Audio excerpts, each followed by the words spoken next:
Coucou tout le monde, aujourd'hui on se retrouve dans une nouvelle face caméra, j'espère que vous allez bien, en tout cas moi ça va très bien. Je vous laisse donc avec le générique et la suite de cette vidéo.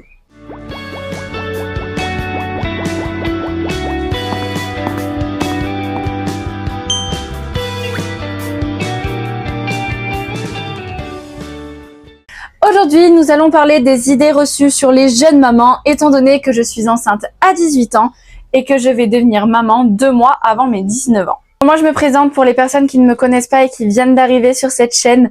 Je m'appelle Valinéa, j'ai 18 ans, je fêterai mes 19 ans le 6 septembre 2026 et je suis enceinte à l'heure actuelle de 8 mois de grossesse. C'était une grossesse qui était totalement voulue, qui était totalement désirée et qui était prévue, étant donné que je suis atteinte d'un SOPK, syndrome des ovaires polykystiques, qui atteint donc ma fertilité avec mon conjoint Nino, qui a 21 ans, bientôt 22, qui va fêter ses 22 ans en juillet. Nous avons décidé de nous lancer dans les essais bébés en ne sachant pas si ça allait prendre beaucoup de temps ou pas ou que ce soit assez rapide. Nous avons notre petite merveille qui est prévue donc pour début juillet. Et nous sommes très ravis et très heureux de vous partager cette aventure. Depuis que j'ai annoncé ma grossesse, je vais vous avouer quelque chose. Personnellement, j'ai reçu très peu de jugements, très peu de critiques et il y a très peu d'idées reçues qui me sont revenues aux oreilles directement ou qui m'ont été dites en face.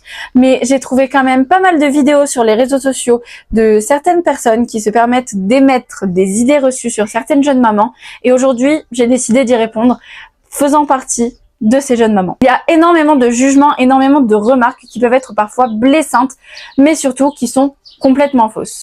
On va commencer avec la toute première idée reçue, qui est que lorsque tu deviens parent jeune, et notamment maman jeune, tu fous ta vie en l'air. Tu as foutu ta vie en l'air, tu as gâché ta jeunesse. Voilà ce qu'on entend le plus souvent lorsqu'on devient maman jeune. Alors moi, je vais répondre que non. Au contraire, on ne gâche pas sa vie. Alors oui, sa vie, elle change, forcément. On n'aura plus les mêmes responsabilités qu'avant, parce qu'avant on était responsable de soi, et encore pour certaines personnes, on n'était même pas responsable de soi-même. Mais cette fois-ci, on va devenir responsable de soi, mais on va devenir responsable d'un petit être humain, et c'est le plus important. D'être responsable de lui, parce que il ne peut pas penser par lui-même, il ne peut pas manger par lui-même, enfin voilà, un petit être qui va être totalement dépendant de vous, mais au contraire, je pense que ça donne un sens à la vie et qu'il y a certaines personnes qui avaient besoin justement de ça, de trouver un sens à leur vie, de trouver quelque chose pour justement évoluer, pour grandir, pour prendre en maturité. Je suis pas du tout le genre de personne à penser qu'un enfant, ça gâche une vie. Au contraire, je suis le genre de personne à penser que ça rend la vie encore plus belle. Alors oui, ça rend la vie plus compliquée. Oui, ça change la vie, parce que forcément, tu as des responsabilités que tu n'avais pas avant, et que ce sont quand même de grosses responsabilités. Mais non, on ne gâche pas une vie en devenant parent, bien au contraire. On entend souvent que quand on devient jeune maman, on va dépendre des autres, étant donné que lorsqu'on est jeune, les gens ont tendance à penser qu'on est totalement irresponsable, qu'on n'a pas de logement, qu'on n'a pas de voiture, qu'on n'a pas de permis, qu'on n'a pas d'argent, qu'on n'a pas de... Voilà, les gens pensent que forcément, quand on est jeune, on n'a pas la situation qui est assez propice pour avoir un enfant et donc on va dépendre des autres. On entend souvent oui, vous faites des enfants pour la CAF. Alors, j'aimerais préciser à ces personnes-là que la CAF ne paye vraiment pas beaucoup, que pour un enfant c'est vraiment tu touches 100 € par mois pour un enfant, enfin voilà, c'est n'importe quoi, tu ne vis pas de la CAF en étant jeune parent, ça ne suffirait jamais, on a 1000 € à 7 mois de grossesse pour les achats, je suis désolée mais 1000 € ça ne suffit pas. Tu achètes quoi, un lit, une poussette, quelques petits trucs d'hygiène par-ci par-là et ça y est, les 1000 € ils ont disparu et ensuite tu touches 100 à 200 € par mois. 100 à 200 € par mois, en comptant le lait, les couches et les soins de bébé, on les dépasse largement. Alors, non, on dépend pas de la CAF, on ne dépendra jamais de la CAF en étant jeune parent. Et puis aussi, on ne dépendra pas des autres. Parce que justement, le fait d'avoir un enfant jeune, sur certaines personnes qui n'ont pas les situations financières stables, qui n'ont pas les situations pour, la plupart du temps, ça leur fait un déclic.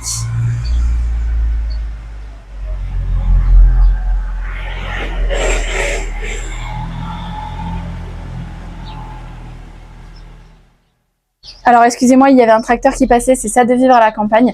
Je disais donc que sur certaines jeunes mamans, sur certains jeunes parents, justement le fait d'être tombé enceinte, etc., ça va leur faire un déclic et ils vont tout faire pour avoir la situation la plus stable possible avant l'arrivée de leur enfant pour dépendre de seulement eux-mêmes et de personne d'autre. Alors oui, en étant jeune parent, on aura sûrement besoin d'aide, mais comme tous les jeunes parents, quand je dis jeunes parents, c'est vraiment nouveaux parents, que vous ayez 18 ou 30 ans, vous aurez forcément besoin d'aide au début de votre maternité, au début de votre parentalité. Mais sincèrement, c'est comme tout le monde et demander de l'aide n'est pas un crime. Et demander de l'aide, ce n'est pas être incapable, c'est être humain dans la découverte d'un rôle qui est quand même très important. Donc voilà. Je parle pas forcément là cette fois-ci d'aide financière, de dépendre des autres financièrement, mais avoir besoin d'aide, c'est totalement normal que vous en ayez 18 ou 30. Donc ça, c'est une réflexion qui est totalement idiote, je trouve, comme l'autre par rapport au fait de gâcher sa vie en devenant parent jeune. Ensuite, on a l'idée reçue sur le fait que les jeunes parents sont irresponsables, dans le sens où on a cette image-là des jeunes, que ce soit les personnes qui sont mamans ou parents dans l'adolescence ou dans le début de la vingtaine. On a cette image-là de jeunes qui sortent, qui boivent, qui se droguent, qui sont là que pour s'amuser, etc. Or, la plupart du temps, vous remarquerez que les jeunes parents, les jeunes femmes qui tombent enceintes si jeunes ne sont pas du tout ce genre de personnes. C'est-à-dire que Nino et moi, nous ne sommes pas du tout ce genre de personnes à faire énormément de soirées, à boire de l'alcool, à fumer ou quoi. Je bois très rarement. Depuis que je suis enceinte, évidemment, je ne bois plus, mais je buvais déjà très très peu avant. Je sors très peu, je n'aime pas faire la fête. J'ai fait la fête quand j'étais plus jeune, quand j'avais 15-16 ans. Ça m'a largement suffi. Arrivé à mes 16 ans et demi, 17 ans, j'ai totalement arrêté. J'ai fait la fête, oui, pour mes 18 ans, oui, j'ai fait la feria. Vous avez vu sur mes réseaux sociaux, mais c'est pas pour autant que je sors très souvent. Donc vous avez mon anniversaire et la feria, c'est 2 fois dans l'année. Je bois très très peu d'alcool, je n'aime pas forcément ça. Fumer, ça ne m'intéresse pas. Nino n'aime pas sortir, Nino ne boit pas d'alcool, Nino ne fume pas non plus. Voilà, on n'est pas le genre de jeunes à sortir. Donc pour ce coup-là, on est quand même plutôt responsable. Il y a cette idée-là comme quoi les jeunes parents font souvent n'importe quoi, que j'ai souvent entendu dire que voilà, les jeunes parents c'était des cassos parce que il y avait pas d'études supérieures, ça sortait, il y avait pas d'argent, il y avait pas de travail, voilà. Et ça, c'est des idées qui sont extrêmement reçues. Il y a certaines jeunes mamans qui continuent leurs études en étant enceintes, qui continuent leurs études avec leur nouveau-né, avec leurs enfants. Il y a certaines jeunes mamans qui vont mettre en pause leur vie, du coup de la grossesse, entre guillemets, jusqu'à peu près aux 3 ans de l'enfant, de façon à être le plus présent pour leur enfant avec eux. Et une fois que leur enfant est retourné à l'école, qu'ils reprennent leurs études. Voilà, ce n'est pas parce qu'on tombe enceinte jeune que notre vie s'arrête et qu'on va avoir une situation que ce soit au niveau des études ou au niveau financier qui va être catastrophique. Bien au contraire, je trouve, parce que avoir un enfant, au contraire, ça nous booste et ça nous prouve que il faut qu'on se batte seulement plus pour nous, mais pour notre petit. Et je trouve que c'est plus important. Moi, personnellement, vous le savez, je n'avais pas prévu de faire d'études supérieures, je n'ai pas prévu d'en refaire. Ça reste dans un coin de ma tête parce que j'ai quand même le CAP AEPE qui me trotte encore dans la tête, mais sincèrement, je ne sais pas. Mais voilà, je suis auto-entrepreneuse dans la vente de parfums, je suis active sur les réseaux sociaux, Nino travaille, enfin voilà.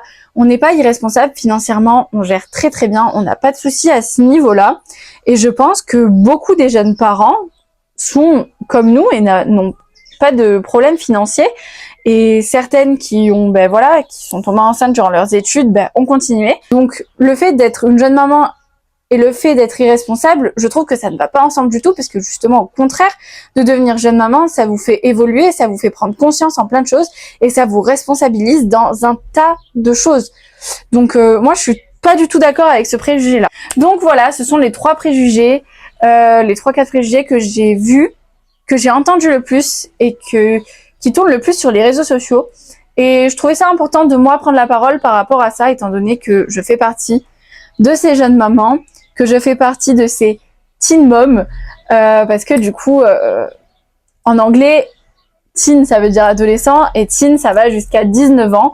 Je suis enceinte à 18 ans, j'accoucherai quelques mois avant mes 19 ans, 2 mois avant mes 19 ans. Donc je fais partie de ces teen moms, mais j'estime que je suis quand même assez responsable et que je suis tout autant responsable qu'une maman qui serait enceinte vers la trentaine. Maintenant, je vais vous parler légèrement de mon ressenti. C'est vrai que parfois, il y a des moments où ça fait peur de se sentir autant jugé et peu compris par la société. Mais je pense que c'est normal. Moi, personnellement, j'ai pas peur. J'ai pas si peur du jugement, etc. Franchement, ça fait quelques années que je passe au-dessus. Je vis ma vie comme il me plaît. Je vis ma vie comme je le sens. Et j'estime que les choses n'arrivent pas par hasard. Donc, si ça s'est passé comme ça, c'est que ça devait se passer comme ça et que tout se passe très bien.